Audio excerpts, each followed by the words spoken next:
Bonjour à toutes et à tous, vous êtes avec Symbiosphère et dans cette vidéo, on va vous présenter comment installer, suivre et faire l'entretien d'un nichoir dans le cadre d'une opération qui s'appelle Observatoire du Canal.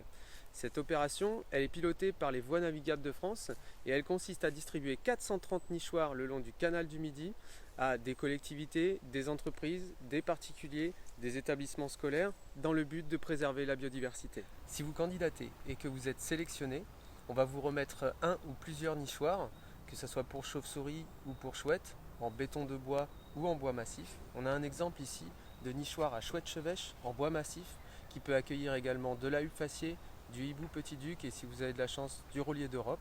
Ce nichoir, vous allez devoir l'installer et le suivre. Pour cela, il y a une application smartphone qui peut vous aider. C'est une application qui va vous permettre de devenir expert du nichoir, c'est-à-dire que vous allez apprendre à connaître les occupants et les reconnaître et ainsi capter de la donnée pour nous les transférer pour analyse. Mais voyons tout de suite comment installer et suivre ce nichoir. Le succès de l'occupation d'un nichoir se trouve souvent dans sa qualité d'installation. Pour installer, j'ai besoin de quoi monter en toute sécurité, un tournevis, une pince, un fil de fer galvanisé ou gainé de diamètre 1,8, un smartphone ou un PC. Il faut commencer par trouver le bon emplacement et le bon arbre. Un des critères indispensables est le diamètre de l'arbre, supérieur à 20 cm. Il faut un arbre suffisamment grand pour que le nichoir soit placé minimum à 3 mètres. Les critères favorables sont l'orientation du trou d'envol qui doit être placé plutôt sud-est, voire est ou sud. Éviter les branches en dessous. Il faut choisir une zone bien dégagée. Préparez le nichoir en dévissant la vis tête bombée qui se trouve sur l'un des côtés du système de fixation. Prendre deux sections de fil de fer pouvant chacun faire le tour de l'arbre et être torsadées. Rajouter à peu près 20 cm par rapport à la circonférence de l'arbre. Passer les fils de fer dans les trous et les rainures prévus à cet effet. Faire une boucle à l'une des extrémités de chaque fil de fer.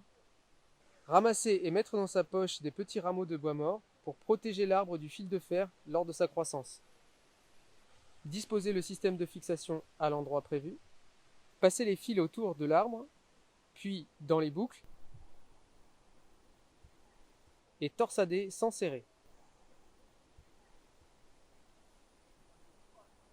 Glisser ensuite les rameaux entre le fil et l'écorce à l'intervalle régulier. Allez chercher le nichoir, puis emboîtez-le au système de fixation. Revissez le système de fixation au nichoir afin de sécuriser le tout. Enregistrez le nichoir dans l'application smartphone, renseignez un maximum d'informations demandées, prendre une photo et l'importer. La discrétion, la patience et la chance sont les paramètres essentiels pour une bonne observation. Pour cela, j'ai besoin d'une paire de jumelles et d'un smartphone. Se placer à bonne distance du nichoir, si possible de façon à ne pas être vu par les oiseaux, et observer le trou d'envol pendant au moins 5 à 10 minutes, 2 fois par mois au moins. Enregistrer mon observation dans l'application, renseigner un maximum d'informations possibles et essayer de prendre une photo et de l'importer. Si le nichoir a été occupé, il est souvent nécessaire de le nettoyer. Même si aucun animal n'a été observé au printemps, visiter le nichoir à l'automne réserve parfois des surprises. Pour cela, j'ai besoin de quoi monter en sécurité, un tournevis et un smartphone. Dévisser la petite vis située en haut du système de fixation, puis décrocher le nichoir. Regardez l'intérieur du nichoir et prendre des photos. Videz délicatement le nichoir pour pouvoir observer des indices de présence qui nous serviront à reconnaître l'occupant. Prendre une ou plusieurs photos des indices de plumes, de cadavres, d'œufs et du nid en général. Raccrochez le nichoir et revissez le système de fixation. Et enfin, enregistrez le maximum d'informations sur l'application smartphone et importez vos photos.